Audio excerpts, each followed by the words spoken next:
कश्मीर के इस उस्ताद के खाते में लाखों पैसे पड़े थे, लेकिन जब 700 रुपए की जरूरत पड़ी और अपने करीबी को करने थे ट्रांसफर, खाते पे ऐसी नजर पड़ी लाखों लुट चुके थे कुछ सेकंडों में। जी हाँ, आज उस कश्मीर के उस्ताद की दास्तान इसकी जुबानी सुनाते हैं ताकि कल आप इनके शिकार न बने, कल हम खुदा न खास्ता इनके शिकार न बने।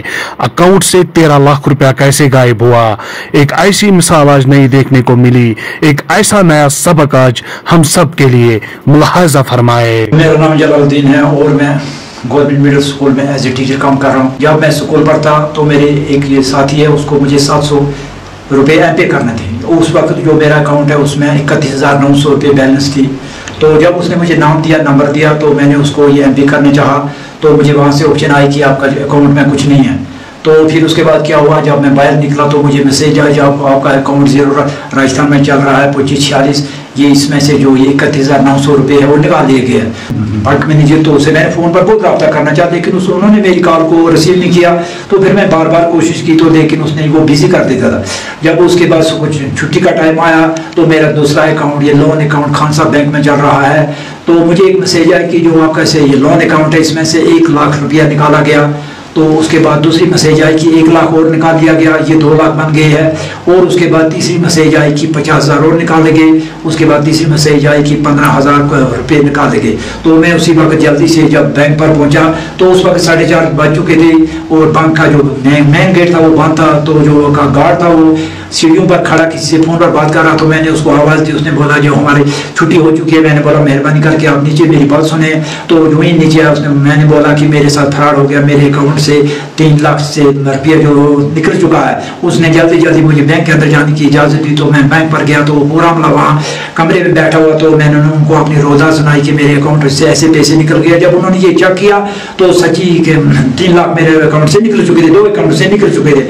तो उन्होंने फिर उस वक्त कहा कि आप ऐसा करो, स्टेटमेंट दिया कि वहाँ आप ऐसा करो, आप जो कंसर्न थाने है उसमें चले जाओ, एफआईआर लागू करो, तो यहाँ से एप्लीकेशन लिखो। लेकिन उसी वक्त मैं खुद अपने हाथ से उर्दू में एप्लीकेशन लिख कर देता हूँ कि जो मेरा अकाउंट है इसको फ्रीज किया जाए ताकि इसके साथ और कुछ गड़बड़ न हो सके। तो उसी वक्त उसने मेरे नज़रों के सामने जो वो ऊपर नीचे काम करता है बैंक वाला, उसने स्टेटमेंट भी दिया। और जब उसने मेरा अकाउंट ही फ्रीज किया तो जब मैं कंसर्न थाने पर गया तो वहाँ से साहब से मेरी बात हुई। तो उन्होंने कहा कि आप ऐसा कीजिए, आप साबिर में चले जाइए क्योंकि ये उनका काम है। तो उस वक्त जब मैं साइबर में पहुंचे उस वक्त टाइम बहुत हो चुका था, तो मैं घर वापस चला है। लेकिन मैं ये मुझे बहुत दुख हुआ कि इतना निकल गया। फिर मैं अपनी जगह ये मुतमिन था कि अब मेरा जो अकाउंट है वो फ्रीज हो चुका है, इसमें से अब कोई नुकसान होने वाला नहीं है। जब मैं रात को घर गया तो जब मैं शाम को सो गया तो सवेरे जब मैं नींद से उठा तो 4:15 बजे मुझे एक मैसेज आई कि जो आपका सैलरी 6100 है उसमें 10,15,000 का जो लोन है वो सेंक्शन हुआ है। तो जब मैं नमाज से फारिग हुआ तो मैंने देखा कि उसमें फिर दूसरी मैसेज आई कि जो आपका सैलरी ये लोन अकाउंट है सेंक्शन हुआ, इसमें से 1-1 लाख रुपया निकल रहा है।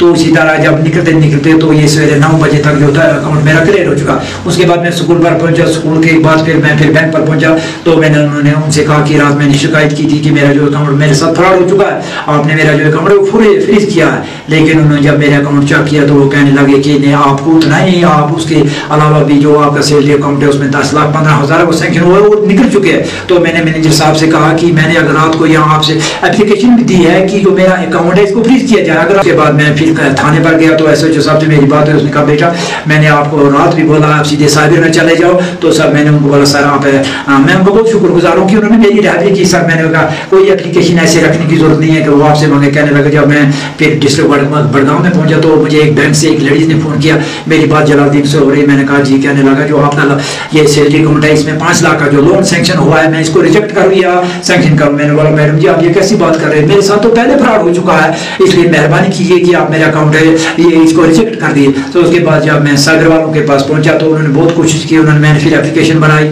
जब एप्लीकेशन बनाई तो उन्होंने एसएसपी साहब से फोन किया कि ऐसा हो चुका है। उसने कहा नहीं ये सागर वाले कुछ नहीं कर सकते, आप क्राइम में चले जाए। जब मैं शाम के वक्त क्राइम में गया तो उस वक्त 4:30 से टाइम ज्यादा हो गया था तो वो बंद हो चुका था। उन्होंने फिर बहुत कोशिश की कि आप सवेरे चले। जब मैं सुबह गया तो उन्होंने मुझसे पूरी जानकारी ली है कैसा हुआ क्या हुआ।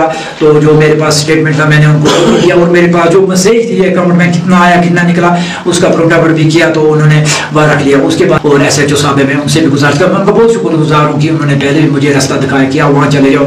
मैं उनसे ये गुजारिश करता हूँ कि जो ये मेरा मसला है इसकी थोड़ी तहकीकात की जाए, और जो मेरी बात अगर ये साइबर वालों या क्राइम ब्रांच वालों तक पहुँचती है, मैं भी उनसे ये गुजारिश करता हूँ कि जो ये मेरी अमाउंट है ये वापस की जाए, क्योंकि अब मुझे रिटायरमेंट में कुछ टाइम है। अगर रिटायरमेंट तक भी मैं ये जो इसकी भरपाई कर सकूँगा, नहीं मेरे पास उतनी ज़मीन भी नहीं है जो मैं फरोख्त करके ये इसकी भरपाई कर सकूँ। इसलिए मैं ये गुजारिश है, क्योंकि जो मेरी जो अमाउंट है वो दूसरे अकाउंट में ट्रांसफर की गई है, उनके वो अकाउंट लगे हैं, जो ये चाहेंगे तो उनका जो अकाउंट वो फ्रीज करके या लीन करके ये मेरी अमाउंट वापस की जाए।